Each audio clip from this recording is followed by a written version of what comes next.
나는 매일 똑같이 출퇴근하는 길이었고 아무런 특별한 기억이 없는 날에 어느 날에 누가 나로 성추행을 당했다고 신고가 들어오게 되면 피고인 입장에서는 뭐 머리가 막막할 수밖에 없죠, 그죠? 가장 중요해 보이는 포인트는 이겁니다. 모든 관계 중에 똑같은데 이 추행을 했을 당시 그 직후에 피해자의 반응이 어땠는지가 가장 중요합니다.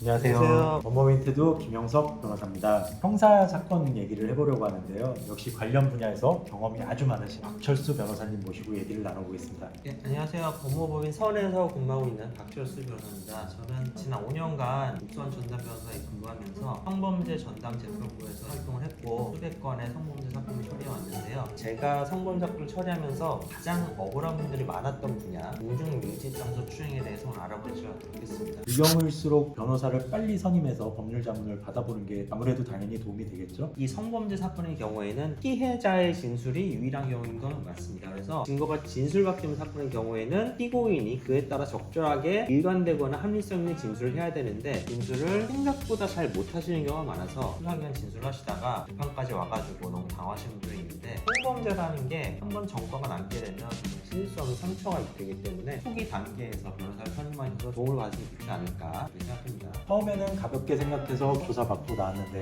나중에 검찰에서 기소되고 공소장 받고 나서야 이거 정말 큰일 난 거구나. 그때 가서야 깨닫는 분들도 많은 것 같아요. 제가 재판을 해보면 그런 분들이 거의 19분 되는데 이미 수사기관에서 본인이 해놓은 진술이 어떻게 되는지에 따라서 판결과가 천차만별로 달라질 수 있기 때문에 진술을 차분히 잘 해놓으셔야지만 재판에서 대응이 가능하다고 말씀드리겠습니다. 게다가 강제추행 같은 경우는 단순히 뭐 벌금 내고 끝나는 게 아니잖아요. 지하철 강제추행은 기본이 이제 벌금 500으로 시작하거든요. 그래서 뭐 횟수라든가 정도에 따라서 행위가 나오기도 하고 증거가 조금만 있다고 하면 바로 신형이 선고되는 상당히 중요한 문제이기 때문에 벌금 액수라든가 이 정도가 생각보다 되게 중요합니다. 그래서 좀 대응을 잘 하실 필요가 있습니다. 그렇다면은 초기 진술을 굉장히 잘해야 될 것 같아요. 실제로 많은 분들이 생각하실 때는 경찰서에 가서 사실대로만 말하면 되겠지 이렇게 생각하실 수 있잖아요. 예, 그렇죠. 근데 지하철 성추행 사건은 되게 조금 황당한 경우가 많은 게 본인이 성추행을 했으면 내가 성추행을 했다라고 어느 정도 인식을 하니까 이 성추행했던 시점에 대한 기억이 어느 정도 있거든요. 근데 그냥 나는 매일 똑같이 출퇴근하는 길이었고 아무런 특별한 기억이 없는 날에 어느 날에 누가 나로 성추행을 당했다고 신고가 들어오게 되면 피고인 입장에서는 뭐 머리가 막막할 수밖에 없죠, 그죠? 나는 아무런 기억이 없는데 피해자는 그날 나한테 성추행을 당했다고 주장을 하니까 그래서 그런 상황에 대해서는 본인이 할 수 있는 얘기가 별로 없고 사실 오히려 피해자의 진술을 잘 탄핵을 해가지고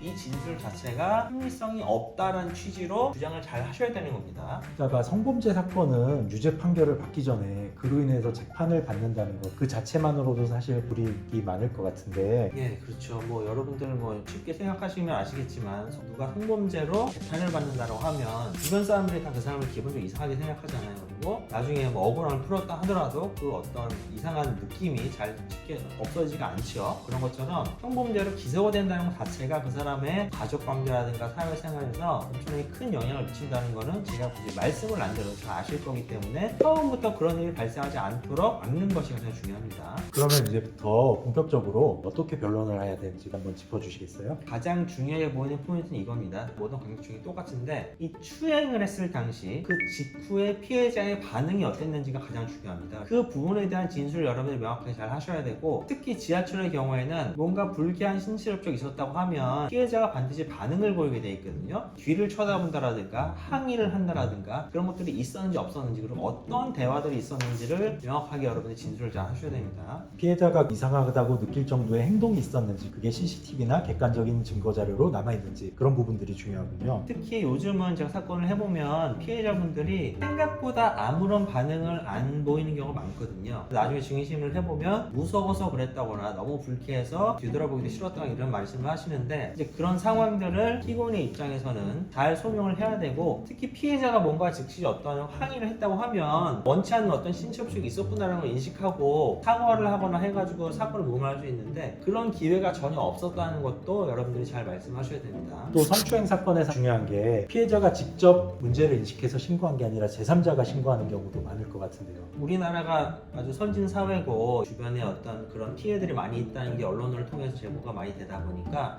지하철 내에서 어떤 남성이 여성을 추행하는 장면을 제3자가 목격하게 되면 그것을 목격한 목격자가 신고를 해가지고 사건화가 되는 경우가 생각보다 되게 많고 시작을 피해자가 하지 않았는데도 불구하고 제3자에 의해서 사건이 개시되는 경우가 있기 때문에 그러한 경우에는 피해자의 어떤 진술이 오염될 수 있는 가능성이 있다는 점을 잘 염두에 두시고 재판에 임해야 되겠습니다. 정말로 내가 피해자 근처에도 없었고 나는 정말 억울하다 이런 사건도 있나요? 종종 이런 경우가 있는데 피고인이 피해자 뒤에 서 있었던 건 맞는데 피해자에 접촉을 한 사람은 그 옆에 있던 사람인 경우도 있거든요. 그런데 피해자는 보통 신체 접촉이 있었다는 걸 알지만 누가 했는지는 모르는 경우가 많습니다. 추정컨대 내 뒤에 있는 사람이 그런 행동을 했다라고 해서 신고를 하는 경우도 생각보다 좀 있습니다. 그렇기 때문에 피해자의 진술을 잘 보시고 안전인지를 명확하게 봤는지, 내 얼굴을 봤는지, 내가 어떤 접촉하는 상황을 봤는지 그런 것들을 정확하게 확인하셔서 범죄자를 나로 특정한 이유가 뭔지를 재판 과정에서 소명을 해야지만 그 억울한 혐의를 벗어날 수 있다 이렇게 말씀드리겠습니다.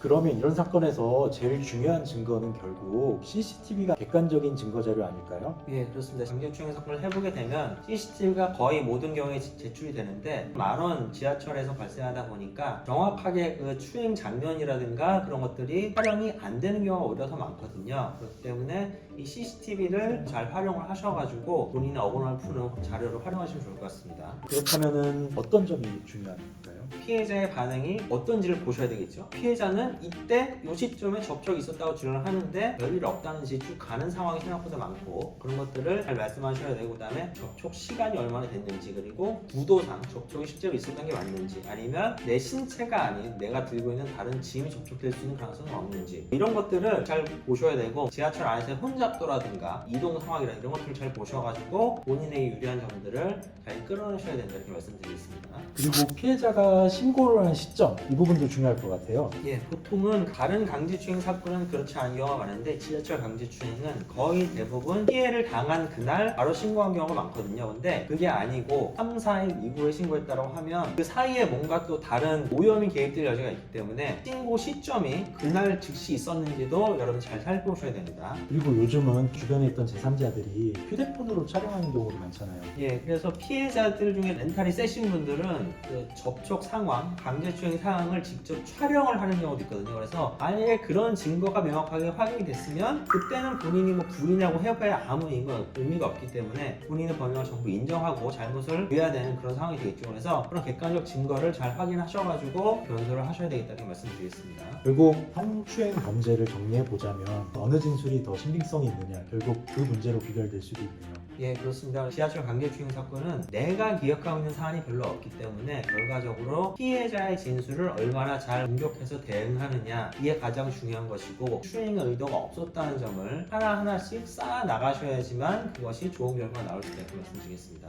오늘 그런 억울한 일을 당했을 때 어떻게 대응해야 되는지 박철수 변호사님 모시고 얘기 들어봤는데요. 오늘 자세한 말씀해 주셔서 너무 감사합니다. 영상이 도움이 됐을지 모르겠지만 억울한 일을 당했을 때 적극적으로 잘 대응하셔가지고 좋은 결과를 얻으시길 바라겠습니다. 그리고 꼭 중요한 거는 늦기 전에 변호인의 조력을 받아서 초기 진술을 잘해야 된다는 거 이거 꼭 기억해 주셨으면 좋겠습니다. 다음에도 여러분들이 실생활에서 겪을 수 있는 내용들에 대해서 도움이 될 만한 주제로 다시 찾아오도록 하겠습니다. 오늘도 시청해 주셔서